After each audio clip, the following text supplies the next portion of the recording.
Good morning, Bitcoins. This is Mad Bitcoins Live. We're back again with a live interview with Shem Booth, Spain, one of the possible Silk Road bidders from the list leaked by the U.S. Marshals. As you can see, he's identified here as an artist and musician.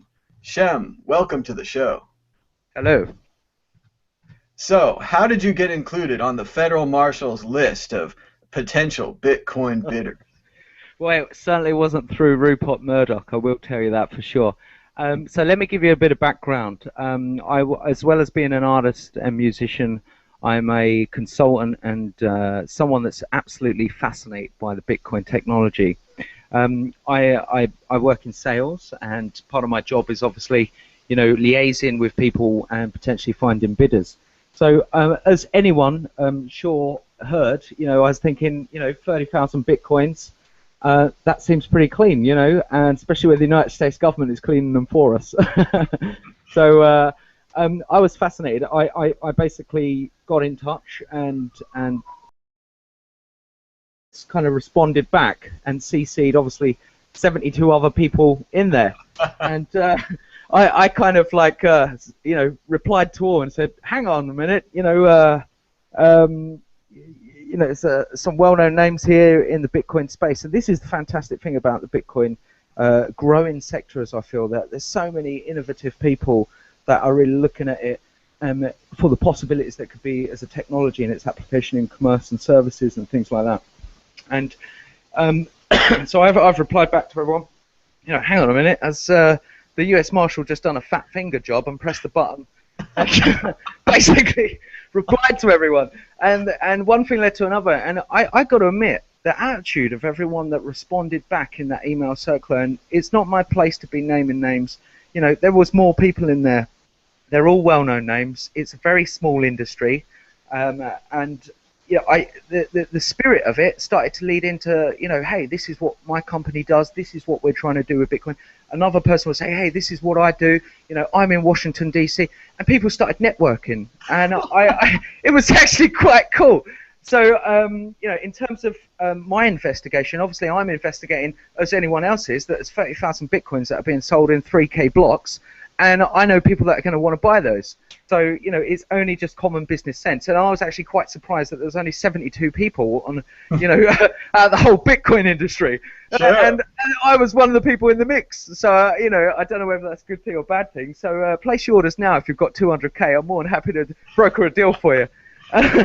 But I got to say, all the names, and I don't think it's actually some real big news. I think the real big news is the fact that as we're learning, more and more people in the mainstream industry in a whole range of different sectors are seeing the potential of Bitcoin as a technology. And I think that's really, really exciting. I think that this is a groundbreaking technology. I feel it's a technology that's a disruptive technology, if that makes sense. But I really feel that there's a massive opportunity, not just to make money, which a lot of stockbrokers have jumped in the Bitcoin space and pump and dump those altcoins. We all know those guys out there. Gordon Gecko on Twitter. Sorry, I've got to mention you, bro. Stop following my tweets. I'm not giving you no intel. But for me, I really feel that there's some really great people out there, entrepreneurs, real entrepreneurs that are looking at it.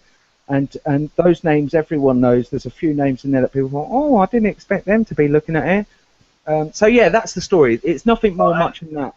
That's what really comes out from your story, is that when they were connected together, even though they were connected by the Marshal Service, these Bitcoin entrepreneurs kept about telling what they were doing, talking about what they're doing because they're excited about it and they wanted to work with the other entrepreneurs on the list. That's a great... Yeah. I think there was one guy that was really paranoid and went, oh my God, my name's out there. People are going to email me. What am I going to do? And I think everyone else was just really excited, saying, hey, this is what I do. This is my LinkedIn. Come and check out our business. I've had several calls today with different people in that email chain, and each one of them I'm blown away by. I think they're all amazing people that are really interesting people. And I've got a feeling that we're going to see some of these people that are going to be the next, Google guys, the next Mark Zuckerbergs, that sort of thing. So I was really excited by it. And everyone should be interested in these Bitcoins. If you have the money or know the people that could buy 3,000 or 30,000 Bitcoins, you should be on this list. This is probably the cleanest way and the easiest way to get that many Bitcoins at one time in the This is current professional laundering. By the US government of all else. No, no, no, no. No, this is a legitimate. You can't blame the US government for wanting to sell those as an asset. You know, they've busted the guy, or Ross, with the Silk Road stuff. Of course they're going to sell those. You can't blame it. If they busted a guy that was a Mexican cartel with a Ferrari, they would be selling it. You know, so there's no surprises there. Absolutely not. And everyone should be interested in buying them if you have the money. And also, what a great chance to network with people. There could be companies formed out of this. The Marshall Service, small mistake.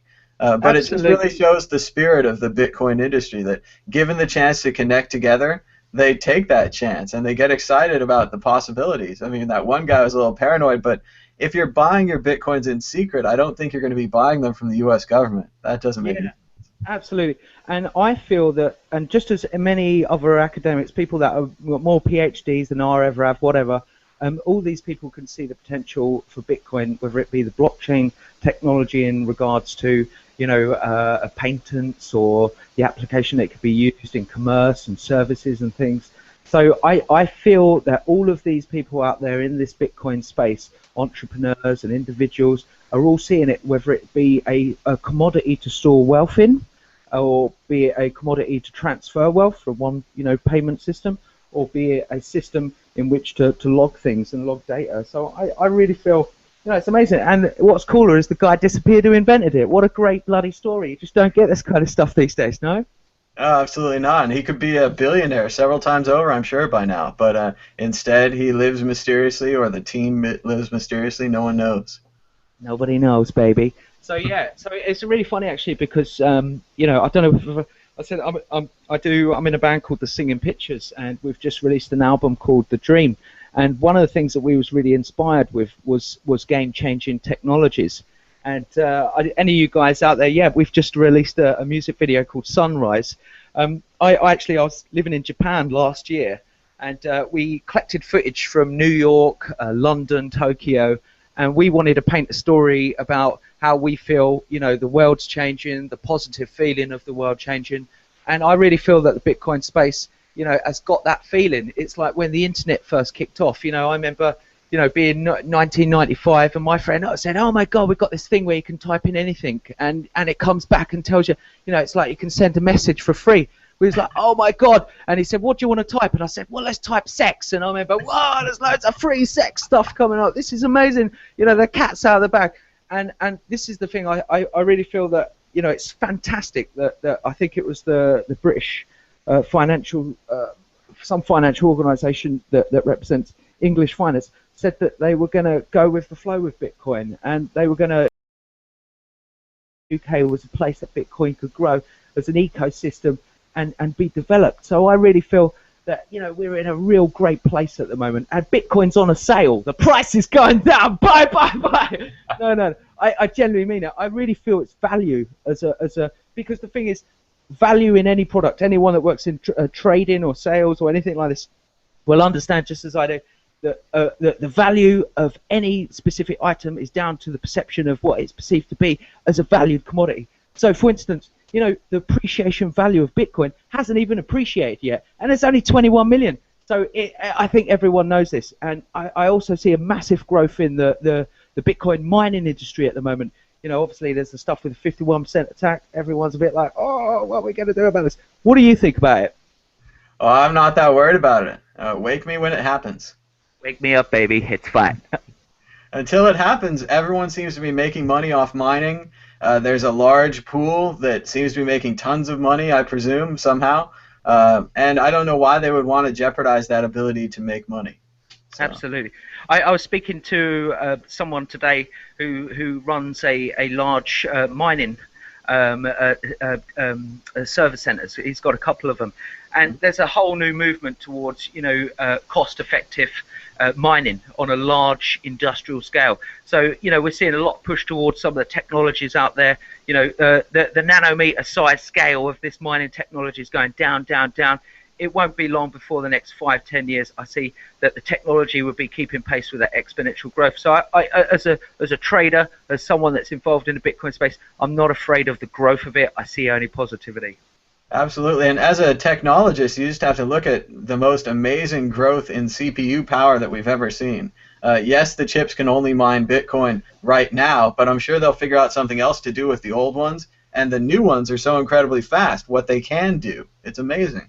Absolutely. And one of the things that I'm really seeing a trend in at the moment is businesses that are building on the ecosystem of the blockchain, and they're looking at it and thinking, how can we use this for other goods and services? And I was talking to one of my friends that's a lecturer the other day, and we was talking about the concept of a net zero society. As you can see, the internet changed the way that, as a musician myself, and I'm sure many musicians out there, free downloads, it's made music almost a free commodity. And I think what we're going to see as technology and the pace of technology increases, that we're going to see more things becoming cost-free. Obviously the research costs of products and services, but I really see Bitcoin as a real potential game changer in this arena.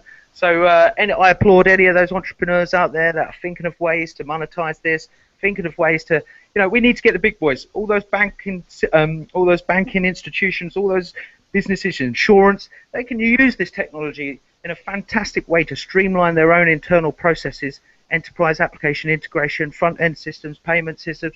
All of this I can see being revolutionized. And I think it's just a case of adoption and understanding. I mean, for instance, I was in the city having a meeting the other day with some banker guys. And, when I told them about the blockchain technology, I just saw their bottom jaws just drop and, saliva drooling out. And they was thinking of the price and how it, fared up against other commodities. And by the end of it, I think, one of them, Joseph, he sat back and he said to me, well, we've got the new digital gold. That's the way it is. I mean, and even if you just look at the blockchain, the ability to timestamp something and agree on it is similar to what you're talking about, the ability of the internet to send a message or to search. You could suddenly look up sex. You could suddenly put sex in the blockchain. It'll be there forever. I mean, yeah, and you know what? I'm going to declare something very, very special tonight, just for your special radio show. Our band, the Singing Pictures, we've hidden a message in the blockchain, and if anyone can find that message, they will get a prize. There you go. It's a treasure hunt. You should look in the blockchain for the message from the Singing Pictures. Absolutely. We have a couple of more serious questions before we let you go. If you had the money to buy one of the 3,000 Bitcoin tranches. What do you mean? I might have the money now. You don't know. I'm assuming you've got it in the bank, but what would you do with over $1 million worth of Bitcoin? Even more in pounds.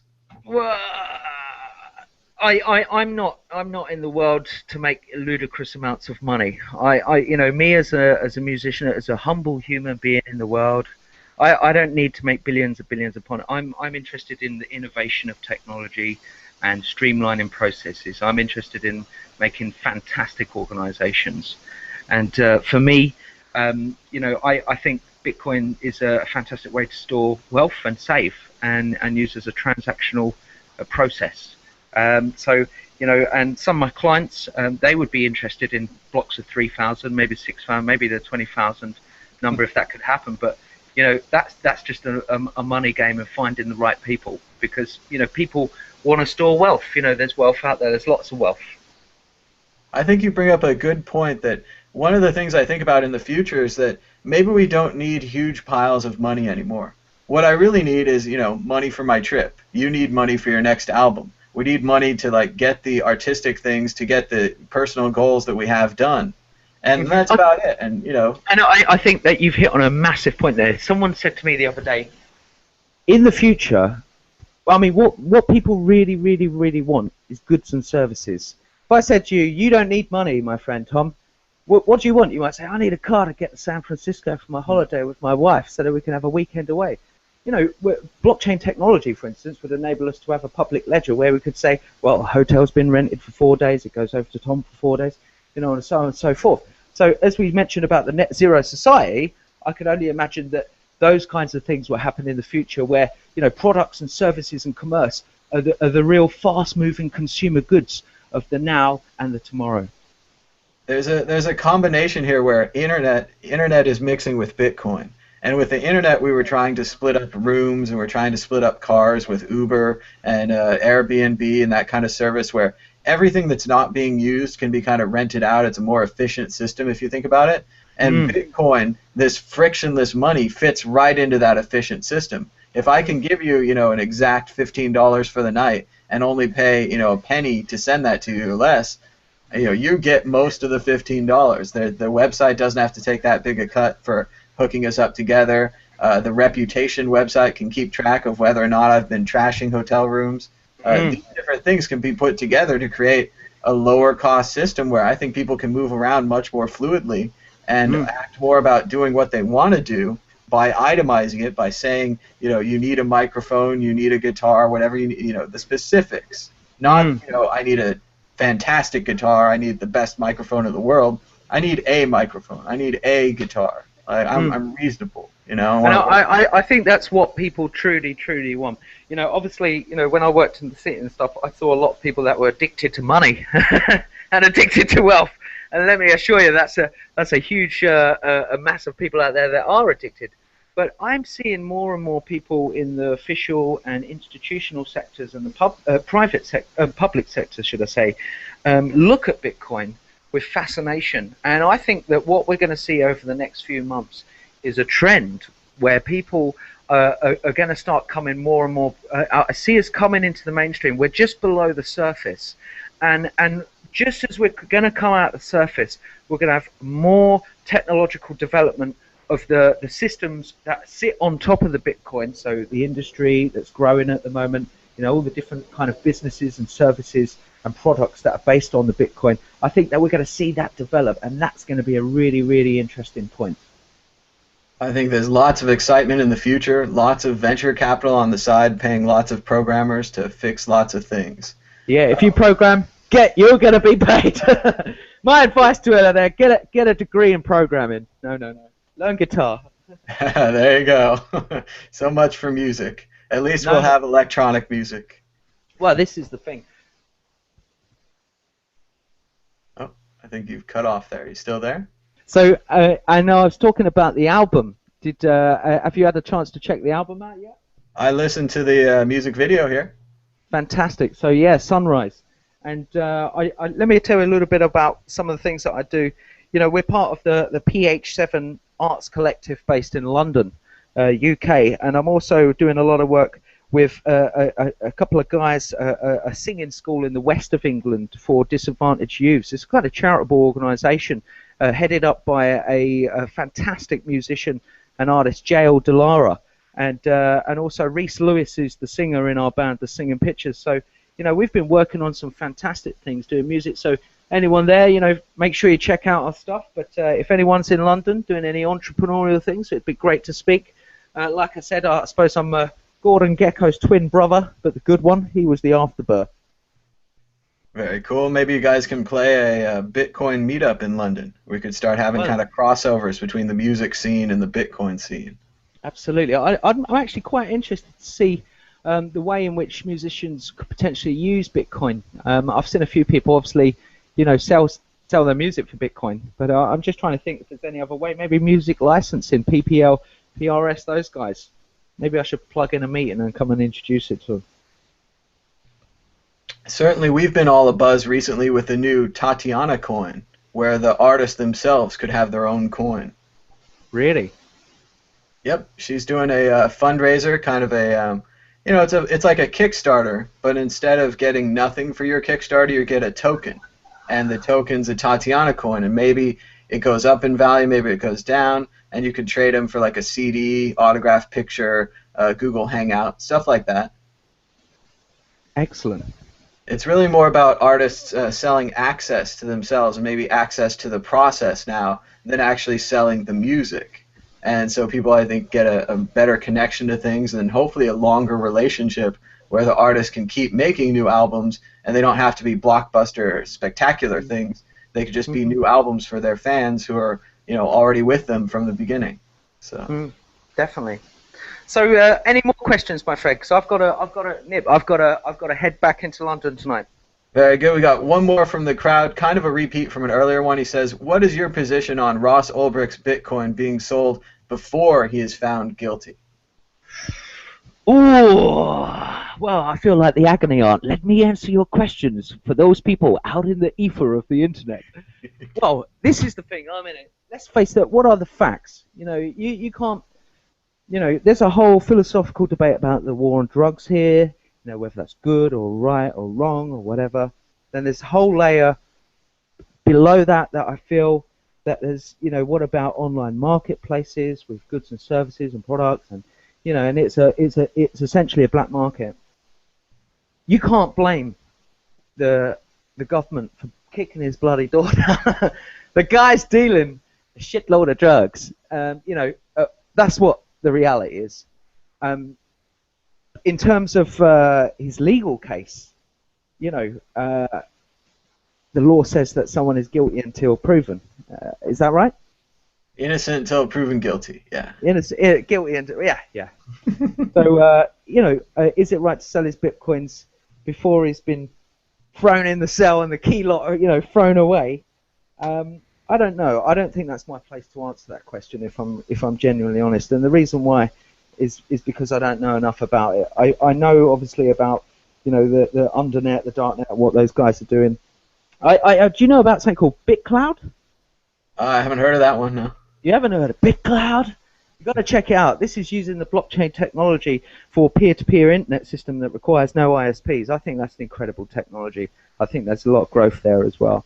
Sounds very cool. I think Bitcoin would be great for paying for mesh networks. Anywhere where you need to pay for a little bit of access, not leave behind your credit card, all your info. It's a much trustworthier form of money. Like when you start. Go on, ask me some more questions. I like the flow of that. Any more questions out there?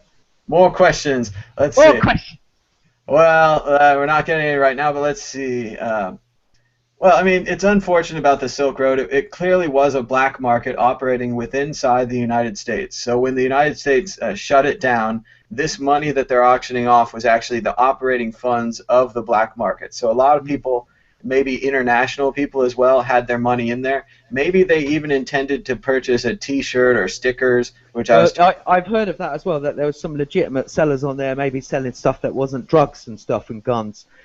So there is people that have had their money swiped to that. But I still think that this is a situation where governments are really not sure how to behave with Bitcoin. They're like thinking, hang on a minute, there's this thing where people don't have to pay tax and it doesn't require no central banking. That's dangerous. But once these, we've had investors, we've had entrepreneurs, we've had our teams, we've had people looking into this, and the more they're looking into it, the more they're seeing an opportunity and thinking, hang on a minute, this is technology serving us in its ability to streamline processes, and I think that the American government is always quick to shoot, and then draw the gun, or put the gun in the holster and then realize, that might be, but in terms of they've had an asset that they've taken away, they've considered it as a criminal asset, so they've sold it on as they traditionally would. Some people say, well, maybe they leaked all the names because, I wouldn't be surprised if they did that, because they probably looked at it and said, hang on a minute, each one of those is worth 800 quid, let them all know so they're fighting over it. They're probably saying to themselves that they wish they had more Bitcoins to sell. They have 72 bidders right here. This is looking really good. And if you look at the other side of this, look at what the government could have done. They could have said, well, Bitcoins have no value. We're just going to hold on to them or just put them in the trash pile. Maybe we'll burn them like they do with some other drugs, right? They just burn them. They could recycle those, send those to other countries, people that are too poor to buy drugs, but they burn them. They decided with Bitcoin instead to sell them on the open market because they're valuable. This is the government backing what we were saying the whole time. Well, this is perhaps them doing a U-turn, and this is only us speculating as reporter style. This is potentially them understanding the value of the commodity that they have in their grasp and thinking, how can we reclaim some of that financial, benefit back to us? So you can't blame them for what they're doing. But I see government. I see a lot of movement in DC and on the Hill, and and I think that we're going to see a lot of them moving towards it in a positive way. So obviously, disruptive technologies against status quo systems always have potential to aggravate the people that are involved in it. But often the trend is that it innovates and it moves it forward out of that dark place. One of the things that I think is worth us talking about is the Bitcoin price. Tell me about your thoughts on Bitcoin price. I'm sure there's some listeners out there that are thinking, and since we're on the subject, let's tackle the real issues. Well, we do have one question from the audience. He says, how close to the market price do you expect the winning bid to be? Ooh, I think there's two variables. A lot of people are looking at these Bitcoins thinking that they're the only cheap Bitcoins out there, but there's mining contracts that can be favorably just as cheap, depending on where you look, how much it is, and all that kind of stuff. Obviously, the rate and the difficulty increase over the next few months.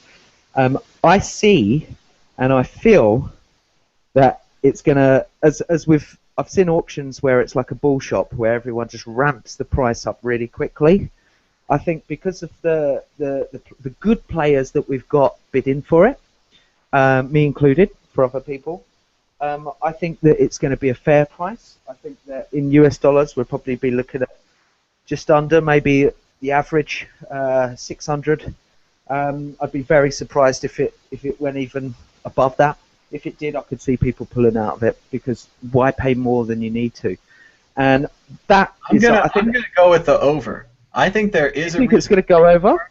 I think they're gonna pay more than the market price, because I think that the people who are buying these Bitcoins, especially Second Market and the Winklevi ETF, their goal is to sell Bitcoins in the future, right? That's what they want. So they need a large supply of Bitcoins.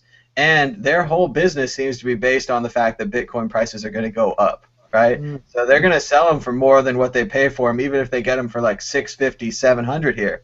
And it is an auction. They are bidding. I don't know the exact rules. Maybe that will leak if it's an eBay-style auction, what kind of a silent auction, how they're going to run it. But if there's any kind of bidding back and forth, this is your best chance to get your hands on 3,000 Bitcoins at one time without moving the market.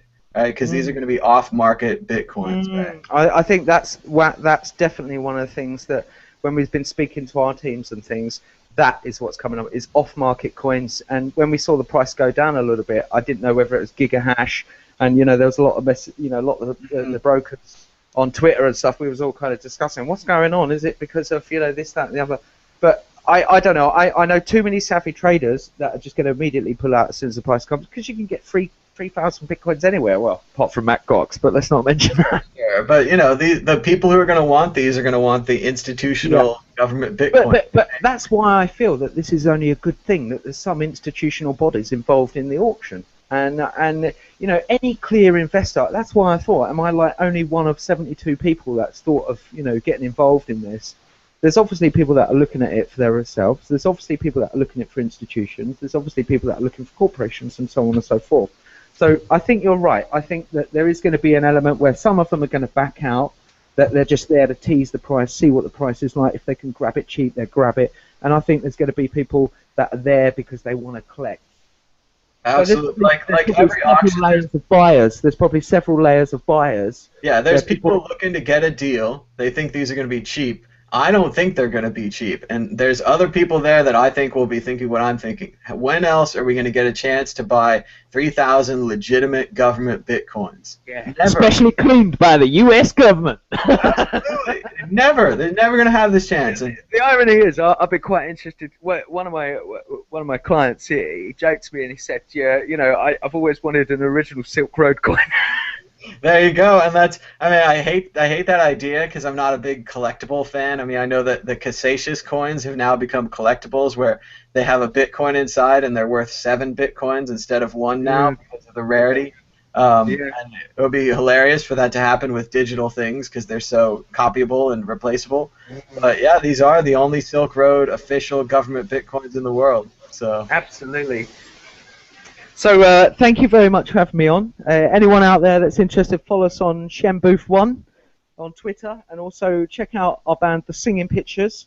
We're actually releasing our new single soon called Stuff, which we're going to have a new music video filmed in a mountain secret location around the UK. And I hope any of you traders out there or any entrepreneurs, anyone that's interested in fantastic projects, get in touch because I'm always interested. And I've got to say, I've had a few interviews. Dude, it's been fantastic speaking. And I always get excited in these conversations because I always feel I'm around similar-minded people that are looking for innovation. They feel the excitement of the industry that's growing as we speak. So it's been a pleasure to speak to you, Tom. Is there any more questions out there before I go? Someone says there's a saycheers.co. It's a great app to tip musicians with Bitcoin, and I think there'll be a lot of new things like that developed soon to help pay for artists and artwork with the internet and with the Bitcoin. So absolutely, absolutely. And I'd be actually quite interested to, you know, we're working on several different projects at the moment, but I'm really keen to link up with anyone that's involved in music and Bitcoin and art and Bitcoin.